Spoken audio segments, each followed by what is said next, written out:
Well, yesterday I didn't post because of Hurricane Nicole that came through and knocked out my power. But I'm back and we got a lot of news to discuss today, including why Russia is considering banning Apex Legends from their entire country. Also, some big changes in the ALGS Pro scene. Why Apex may have purposely held out on a lot of really good content in this season. So let's try to get 1,000 likes on this video. And thank you all so much for subscribing. It really does help the channel out a ton. So the first thing that I wanted to mention here is I thought this was a really good point. We've been discussing for quite some time about how, quote, Season 15 seems to be somewhat of a failure. A lot of people have been actually saying and advocating for the fact that Respawn really missed a big opportunity here. And we say that because this is always their, quote, big season. This is the one that brings a new map every year. This is the one that gets a lot of hype, a lot of attention. And I think Season 7 captivated on that absolutely perfectly. And I think that Season 11 did that very slightly well. But I think the fact that Stormpoint wasn't a fan favorite map ended up turning out for the worst. And maybe it's the fact that they lied saying they had new LTM modes that season and they didn't bring any. Regardless, it actually turns out that the data shows an entirely different story. It's not the beginning of a season of this big season at the end of the year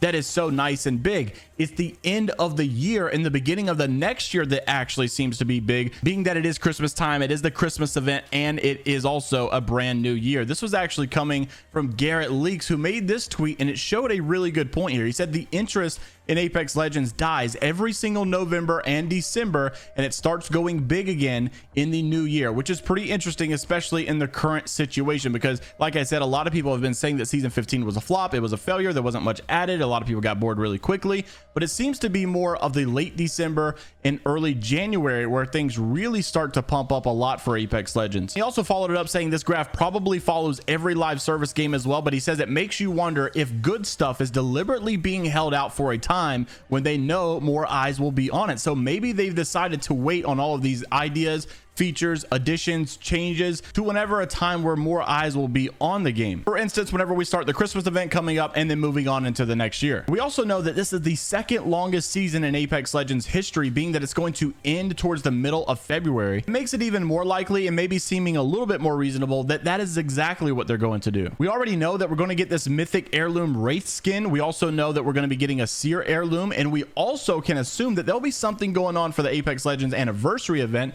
And last time, I believe, or maybe it wasn't last time, maybe it was time before last, we actually got heirloom shards, and I thought that was crazy because you could actually buy your own heirloom. So is there going to be a situation where you'll have the opportunity to get 3 heirloom or mythic level items in this Season 15? I'm not sure, but it is to be expected that maybe Garrett is exactly right here, and they're trying to hold out for a time when Apex is going to have a little bit more attention. And believe it or not, this actually coincides with a lot of the data and analytics that we can see on the Steam charts, and it has actually gotten really bad lately for Apex Legends. As you can see right here, this was posted by Reddit user Circumcised Suicide, not sure what that means, but 11 hours ago. And this right now is the massive player drop that we've seen over on the Steam charts. As you can see right here, this is the spike that we've seen in Season 14. You saw this massive player droppage of Season 14 towards the middle of the season, and then obviously when the collection event stuff came out, everything spiked back up. Well, this was the launch of Season 15. There was no spiking up towards like any amount like that whatsoever, and actually we're already taking a massive dip under where the Season 14 drop was in the middle of the season. So we've retained like no player retention whatsoever. Numbers are already lower that the middle of Season 14 was. So I think it honestly is a fair point, and I think it all makes sense. We're probably going to see a pretty big spike come Christmas time. Now, let's talk about the next topic of the video that is very, very controversial with the Apex Legends community. A lot of you guys have been tagging me in this. Thank you to Nico for being the first one to tag me in this.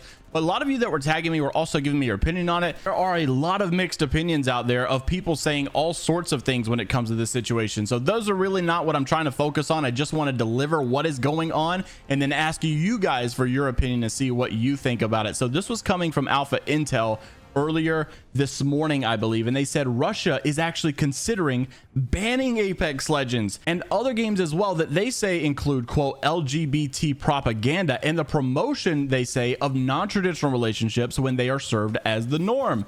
This is the entire list of the game that they're looking to ban from the country here. That is Assassin's Creed, Borderlands, Divinity, Original Sin 2, Dragon Age, Life is Strange, The Last of Us, Fallout, Apex Legends, RimWorld, Overwatch. Not sure how to pronounce that one. Is it Le Crime du Parking? I'm so sorry. What even is that? And then The Sims 3. If you're actually living in Russia, this is a little bit of a weird one because you guys remember, you know, when Russia was starting with all of this war stuff, there was actually a lot of countries that were banning Russia from competing in anything that was going on. You know, basically, you know, a lot of the world had just acknowledged this as wrong, and so therefore they were not going to let Russia participate in a lot of the world's events. And it seemed to be something that a lot of the citizens of Russia really didn't want to be involved in anyways. They're just trying to, you know, live their life and have a good time. So it kind of sucks that they would get put in the crossfire of all of that. And a lot of people for Apex Legends, like most of the pro players out there, have no idea about what's going on with the lore. They probably have never even heard a lot of these things. They're just simply there to play the game, try to win some tournaments, try to become a pro, try to get signed to an org, try to grow their brand, and that's all they're there for. So when they wake up to the news that all of a sudden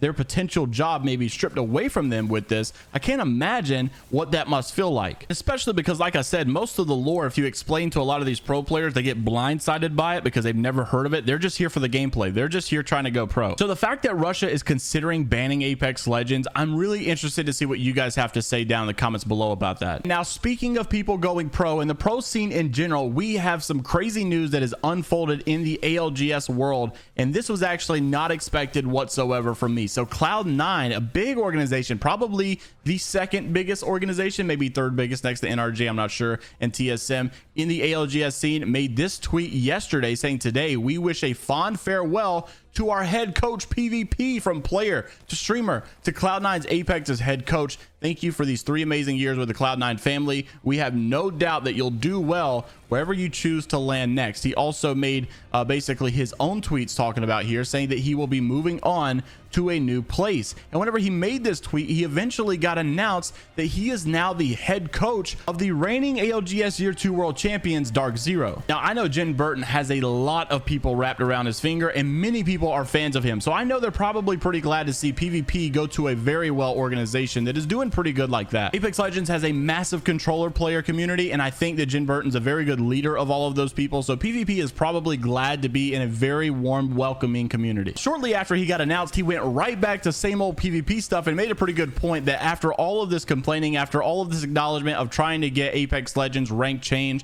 and maybe in a little bit better of a spot, he also tweeted that Apex ranked has indeed not been saved, even though all the pros were tweeting hashtag save Apex ranked. And unfortunately, it's not working out as much as they were hoping it was going to be, because there's also a lot of hackers and cheaters in the situation still that have yet to be banned. And I think even the #1 Pred last season like went forever without being banned. Maybe he's still not banned, I'm not sure, but he was also playing with a lot of cheaters as well, getting boosted, and nothing was being done about it. We know Hideouts was on like a vacation, and he said that people were still working in his place while he was gone. So it's not like things weren't getting done, but it definitely felt like things weren't getting done. Just yesterday, the Fire Beaver said that since you're not going to ban cheaters in EU at all, we're just going to decide to adapt, showing them in a lobby with the cheater as well here. And also, this guy was using an unreleased Wraith skin. It was absolutely insane to see. Regardless, I'm sure it was a joke, and I doubt they put their accounts in jeopardy like that, but it does go to show you that a lot of people, especially the pro players as well, I'm not sure if the casual community agrees with this. You guys can let me know down in the comments below what you feel, but it does seem like a lot of the player bases are really just frustrated, and they're at their wits end. They're wanting Respawn to make a change. They're wanting Respawn to do something, and it feels like that cycle that we've always been talking about. So let me know what you guys think down in the comment section below. Leave a like on the video if you guys did enjoy. As always, subscribe to the channel. I'll see you in the next one. Take care of yourselves with Viber Die, only positivity, and later, Gators.